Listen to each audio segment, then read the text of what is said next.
We have seen in our first chapter that The Old Musician by Édouard Manet was large enough to be considered a history painting of the grand genre and the most notable of paintings. Yet we have seen that it was turning all the academic rules upside down, transforming the traditions of history painting, academic finish, composition and subject. Now let's see if we can understand this apparent contradiction. But maybe there is more. Perhaps The Old Musician is a modern history painting.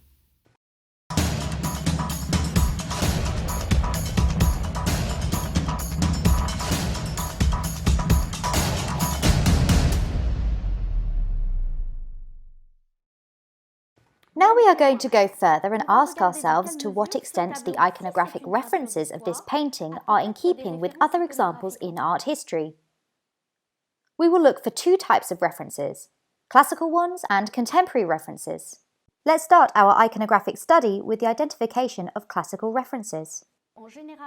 In general, when a painter creates a work that is 3 by 2 meters, we can expect that he will position himself within an academic iconographic lineage. Here are our references. Firstly, the central figure. The itinerant violinist is directly taken from a sketch by Édouard Manet that possibly dates from his years with Thomas Couture. Yet this sketch is of the seated philosopher at the Louvre. It's actually a headless statue, with the head displayed next to it. I took the liberty of putting it back together because Manet did the same in his sketch.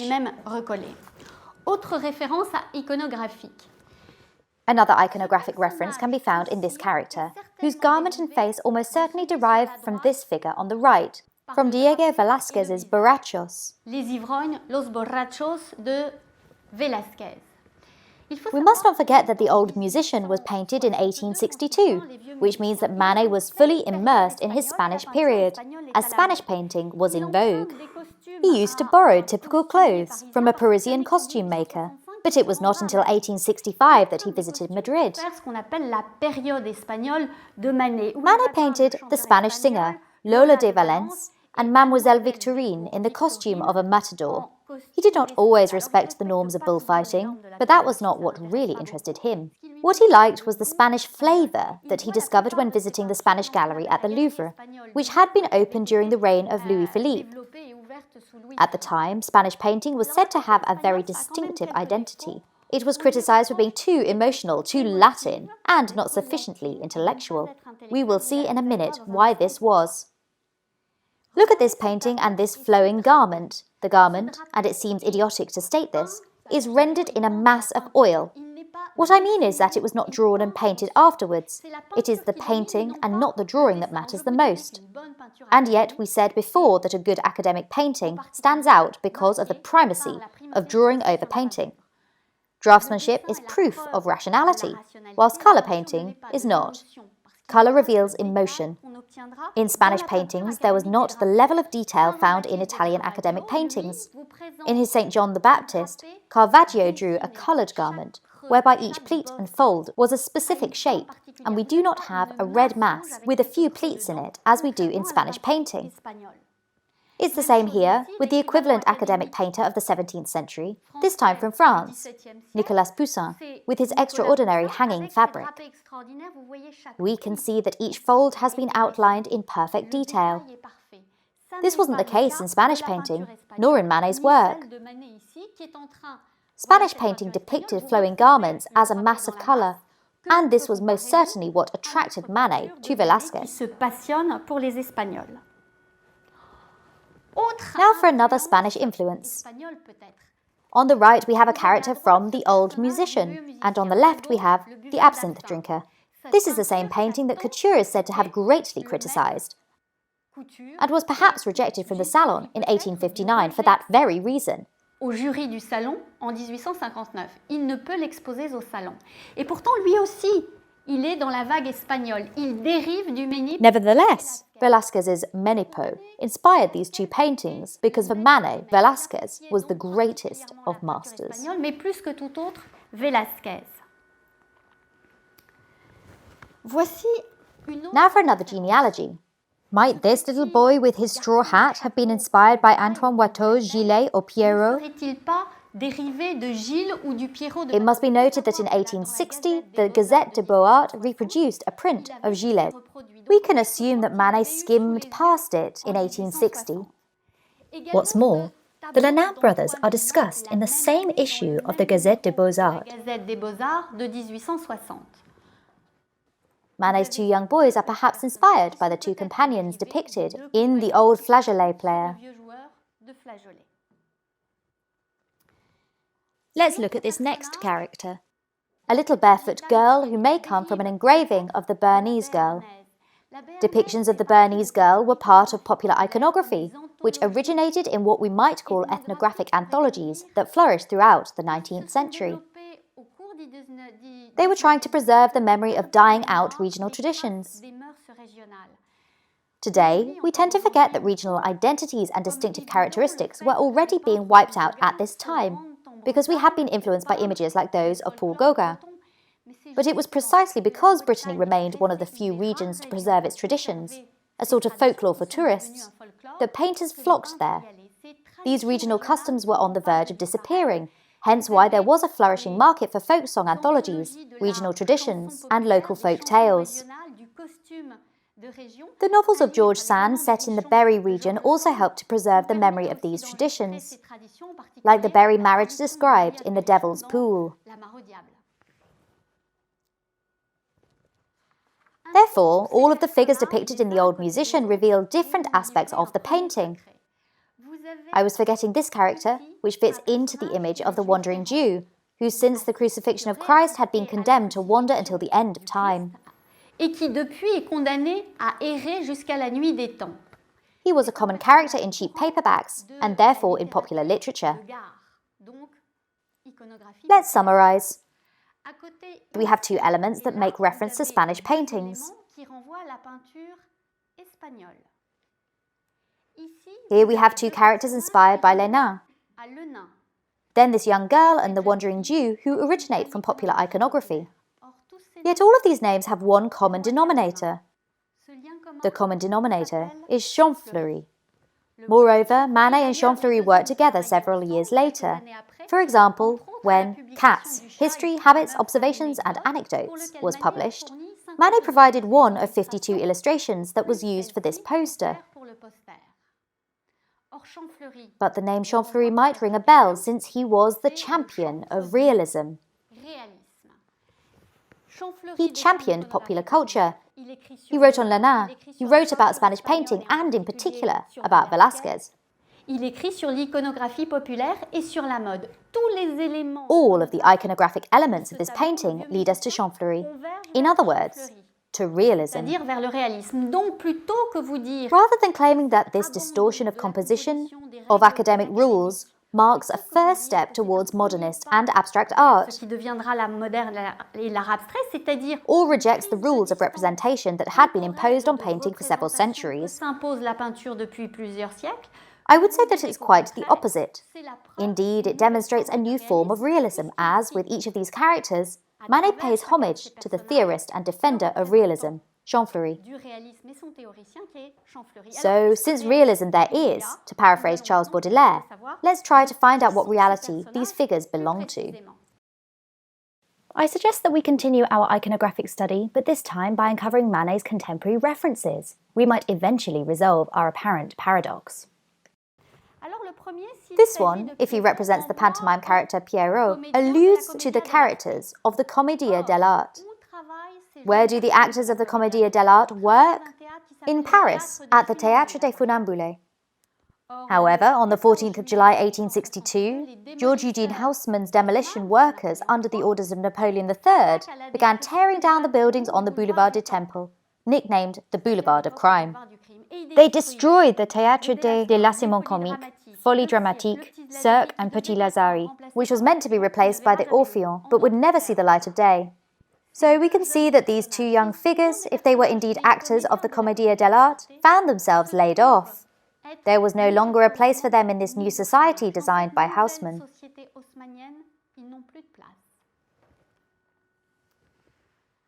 Now the next figure, our absinthe drinker. One of Manet's friends was Baudelaire, who wrote poems that were brought together in a collection called The Flowers of Evil, published in 1857. In The Flowers of Evil is the poem The Ragpicker's Wine, which connects wine to the rag and bone man. Yet Manet painted an absinthe drinker, which is the visual equivalent of Baudelaire's wine drinker. We said that this absinthe drinker was a predecessor of the cloaked figure in The Old Musician. Our conclusion is that this figure represents a rag picker. Here we have several depictions of the rag picker. On the right we have a charcoal drawing by François Bonnevin, a realist artist. Un peintre réaliste qui s'appelle, enfin une peinture, pardon, un fusain, le chiffonnier. And on the left is a stereotypical depiction of the rag picker collecting rubbish at dawn on the streets of Paris. Piqueur de déchets au petit matin et qui va nettoyer Paris. In 1883 and 1884, the prefect of La Seine made two decisions that ordered landlords to provide a box of a certain size with two handles for their tenants in apartment buildings, so that occupants could store their household waste within, while the second box would be provided specifically for holding glass, porcelain and oyster shells. Avec un couvercle dans lequel les propriétaires ou les résidents ou les locataires d'un immeuble devaient. The prefect was called Monsieur Eugène René Poubelle, and his name gave the word poubelle, bin in French. Before that, the rag picker was recycling mostly rags, bones and glasses, which would be gathered in his backpack while the rest was left as waste, known as the mud of Paris. Up until then, the rag picker sold their findings. You might be thinking that it was in 1884 that Poubelle's bins and collective rubbish sorting should have put an end to rag picking, 20 years after this painting. That is true, but in 1861, Haussmann had already tried to end rag picking with the creation of the Company for the Cleaning of the Streets of Paris.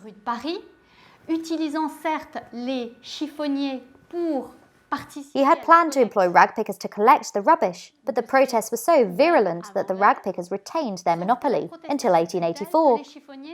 In 1861, more or less when Manet conceived of the painting, they were close to being unemployed. So this man is close to a process of being excluded from this new modern society.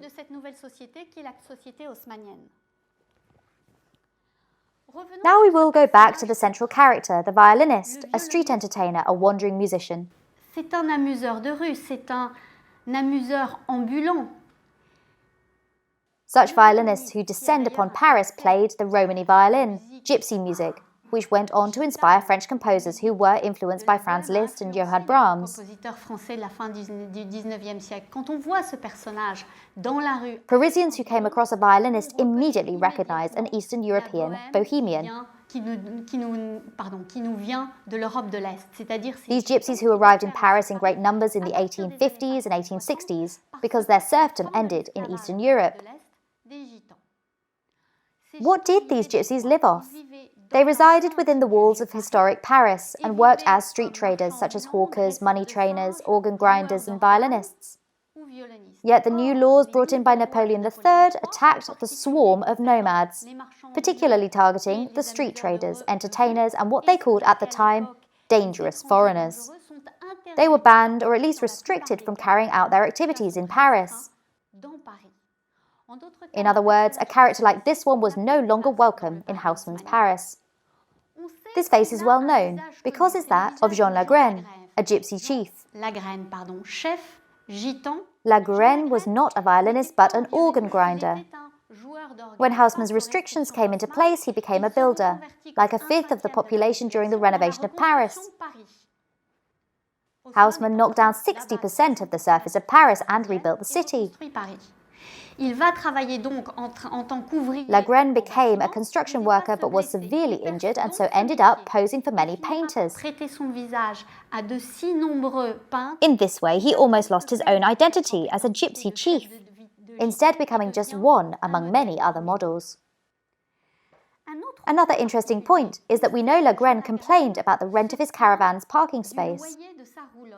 We might find it surprising, but yes, there was already a rent to pay to park your caravan in 19th century Paris. He lived in the Batignolles neighbourhood and said that rent was so high because of the new developments that he could no longer afford to park there and had to move elsewhere. Now come my last questions. Where is the scene taking place? Where are these figures? What is the backdrop? Paris was being demolished. As we said previously, Haussmann destroyed 60% of the surface of the capital. 350,000 Parisians had been displaced. That is almost a quarter of the inhabitants of Paris, who, from 1853 onwards, would be regularly forced to move. The expropriation policy was extremely powerful, particularly between 1853 until the end of the 1860s, when the liberalization of the Second Empire began. This meant that people spent their time moving home, as shown by cartoons. Madame Haussmann allegedly said, "My husband and I are unlucky. As soon as we move in somewhere, we are expropriated." Moreover, her husband was nicknamed Attila. Napoleon III returned to France from London in 1848. He was impressed by London's brightness and by its parks, and so dreamed of urbanizing Paris to let light in. Urbanisation moderne à Paris qui va faire pénétrer la lumière dans Paris. This led to the construction of Paris's parks, the Parc des Buttes-Chaumont, Bois de Boulogne, and Bois de Vincennes. He also ordered the construction of large avenues in Paris. Under Louis Philippe, the street of Rambuteau was considered to be a large street at 13 meters, which was already very large. But with Haussmann, streets were 20 or 25 meters long, even 50 meters with the boulevard Richard Lenoir. These long, wide avenues allowed light to filter through, and modern circulation became possible. Simultaneously, Paris was opened up for police.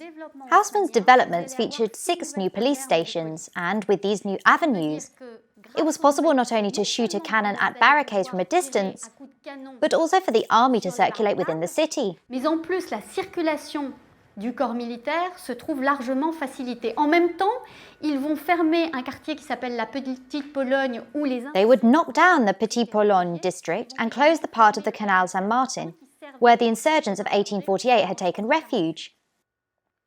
In total, 100,000 trees were planted, 30,000 houses were destroyed, and 100 new ones were built. To summarize, during this period the inhabitants of Paris were permanently subjected to new constructions and demolitions. Puddles were everywhere in the city, and Parisians even experienced malaria outbreaks.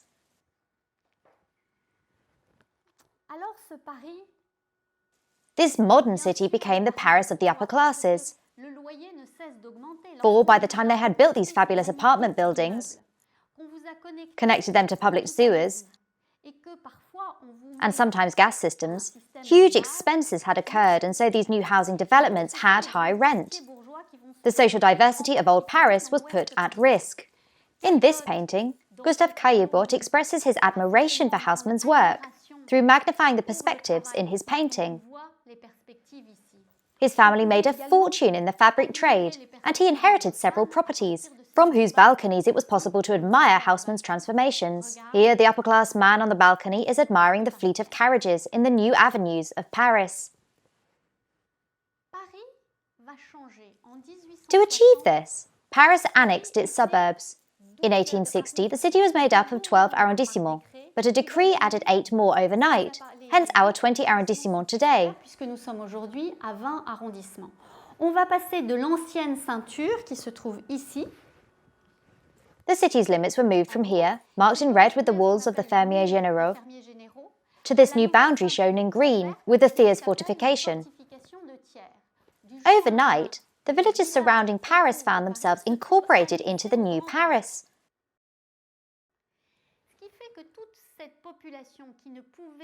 It meant that all of these people who could no longer live in Paris, for instance because their trade was banned, such as the gypsies, lived in Batignolles. This is where, as it happens, Manet loved to stroll. He lived and had his studio in this neighbourhood. This neighbourhood was most likely La Petite Pologne. Manet aimait tant à flâner s'appelle la Petite Pologne. La Petite Pologne était donc ce quartier. La Petite Pologne was the neighbourhood that Marcel Proust tells us Manet often strolled through to chase women, but also to admire the scenery. Paris had never seen a flaneur of his kind before, he declared. The word flaneur, a Parisian stroller, is far from insignificant. Baudelaire had written an influential article, The Painter of Modern Life, in which he described the modern painter as a perfect flaneur. So if we keep Baudelaire in mind, describing Manet as the perfect flaneur is the same as describing him as a modern painter.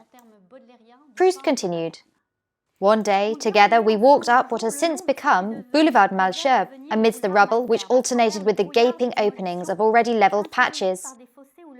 Manet remained there for a long time, full of admiration and absorbed in this spectacle. We know that he was speaking about the Petit Pologne neighbourhood, where he loved to stroll.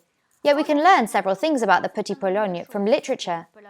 Maxime de Comte described it as a favourite place of the insurgents of the 1848 revolution. In Cousin Bette, Honoré de Balzac speaks of a sinister population. Eugene Sue describes it as a little carpet of mud and manure. As for Léon Daudet, he refers to a cloaca and a vile plague. In 1883, a historian described it as a place that was inhabited by debased, destitute insolvents and rag-pickers. Perhaps this district of the Petit Pologne, situated next to the Batignolles, was the setting for Manet's The Old Musician. We now know that all of these characters were rejected one after the other by Haussmann's renovations. There was no longer a place for them in this modern society. Yes, indeed, Manet painted a history painting whose dimensions of 2.5 metres by nearly 2 metres are justified. But he created a new sort of epic. It is an epic depicting the story of the anti-heroes of Haussmannization. Imagine for a minute an academic painting depicting a similar subject. We might have bodies modelled on Greek statues, noble and fresh-faced. As Émile Zola put it, painted in white and pink almond paste.